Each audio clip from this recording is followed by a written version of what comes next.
असली वारिस बेटी है। रात अंधेरी और काली घनघोर घटा अपनी चरम सीमा पर थी। सीताराम अपनी अंतिम सांस ले रहे थे।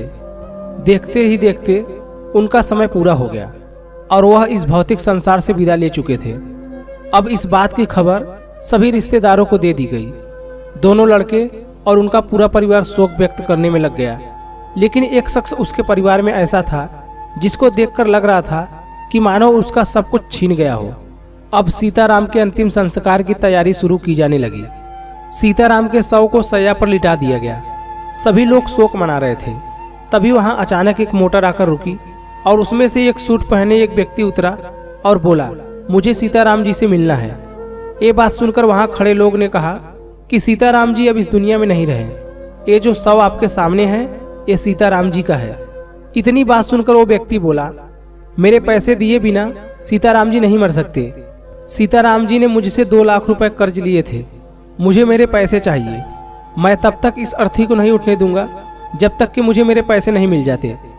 अभी ये सब बातें हो ही रही थी कि तभी वहां एक और व्यक्ति अपना कर्जा लेने पहुंच जाता है। अब वो दोनों व्यक्ति अड़ जाते हैं कि जब तक हमें हमारे पैसे नहीं मिलेंगे हम सीताराम का अंतिम संस्कार नहीं करने देंगे।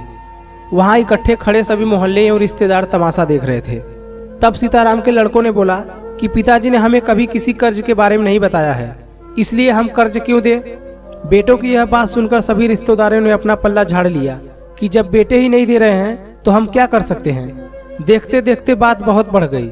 सीताराम की बेटी से यह सब नहीं देखा गया और वह तुरंत सीताराम के शव के पास आई और अपने सारे जेवर गहने उतारकर उन दोनों व्यक्तियों को देते हुए बोली, आप लोगों से जो भी कर्ज मेरे पिताजी ने लिया था उसको मैं धीरे धीरे उतार दूंगी।